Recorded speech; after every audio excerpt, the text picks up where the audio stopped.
Okay, Christiane. Yes, you just interviewed the president of Afghanistan, Hamid Karzai. How'd the interview go? Well, the interview went well. He got more energetic as the interview went on. In some areas he was defensive. In other areas he seemed to understand that this was a real moment of clarity and that there had to be changes in Afghanistan. The United States has changed its policy from defeating the Taliban to so-called degrading them. I asked him about that. He said the Taliban absolutely must be defeated, those who are part of the Al-Qaeda network, those who are the militants and the extremists. But on the other hand, those many, many tens of thousands who just are trying to get money to save their families and to put a roof over their heads and some bread on the table, they need to be brought in, reintegrated into the community. He's been trying to do that, he says, but in fact, there is no structure to do that right now. There is no amnesty infrastructure. Right now, if a Taliban wants to lay down his weapons or hand himself over, he faces the very real possibility of being arrested or put on some kind of blacklist. This has to change. Also significantly, he told me about Mullah Omar, who's the head of the Taliban, who has been the one who is closely allied with Osama bin Laden. He said for years he's tried to bring Mullah Omar in from the cold, has offered to negotiate with him, has told him that if he recognizes the legitimacy of the Afghan government, he can come back. But, he says, the US and other allies have never been on board with that. And if that's going to happen, they must be on board. So that's going to be interesting to see. Now, on other issues, for instance, corruption, it's very clear that corruption and good governance is what the US and its allies and the Afghan people expect in return for this massive investment in their country.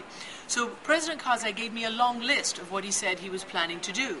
Improve the rule of law, improve the investigative ability, improve the situation whereby it takes an ordinary Afghan, 25, 30, 51 visits and bribes just to get, for instance, a driving license. So he wants to attack things like that. The question is, will he? He often says, and the government often says, we're tackling corruption, but this time they know they really need to do it. I asked him, is he going to fire corrupt officials, ministers, provincial leaders? He said yes. Again, we'll have to wait and see whether that happens.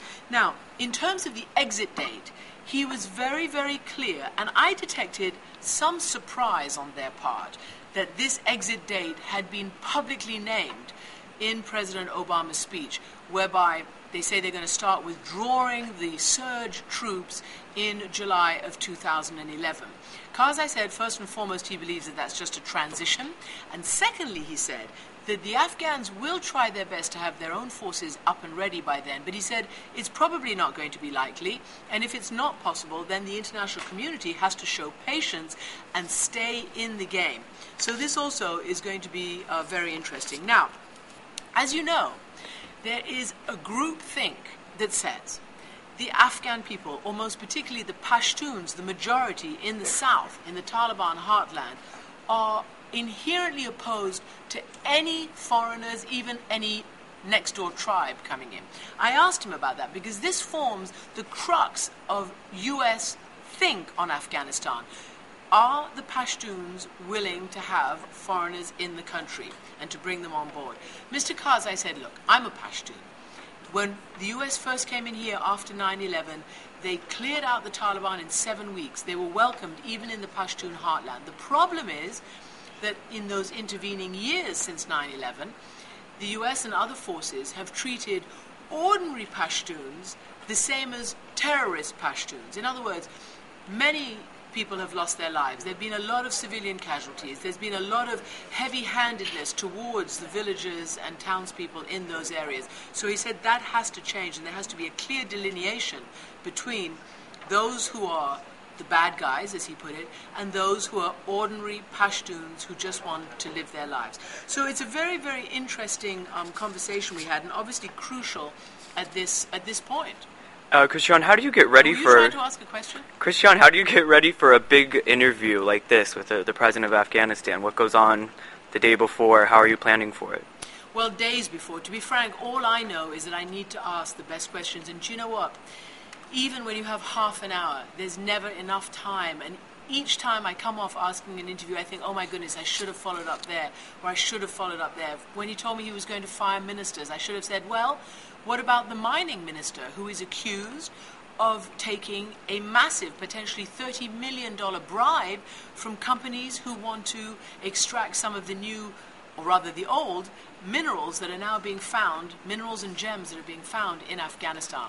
I didn't ask that specific question, but it was implicit in the general question about firing corrupt officials. But there are plenty of questions that have to be asked. Now, I'm somewhat fortunate in that I've been there for many, many years, and I know the situation. And I've interviewed him several times, so I tried to avoid pitfalls of being dragged down the same path of inquiry. And I thought he answered the questions, and I thought it was a robust discussion. And how do you judge whether an interview is a good one if you just did a good job right when you get off set? What are you thinking?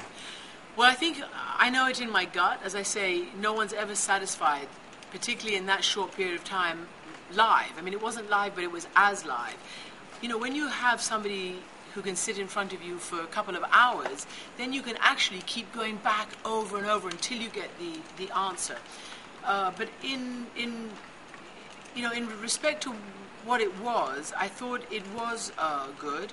And I thought that he did answer the questions, and I thought that he was serious in answering the questions, and that he knew that this was a moment of departure, and almost a start-over moment. So I thought that was quite important. And then in terms of judging the success of it, you know, there were how much news was made, and I do believe news was made in this regard, in terms of saying that the international community needs to show patience, that this 2011 transition for withdrawal date may not stick, may not be set in stone. Saying that he needed to reach out to Mullah Omar and have the US and its allies on board for that process. Saying things that, in fact, the US and other allies needed to re-examine their activities in Afghanistan, because, as we know, they have actually aligned themselves and paid millions and millions of dollars to a lot of warlords, a lot of people who are so-called the bad guys, when it suited them to get the job done. So all of this constitutes problems in Afghanistan, structural problems. And what happens after you do a big interview like this? What do you do the rest of the day after headlines are made?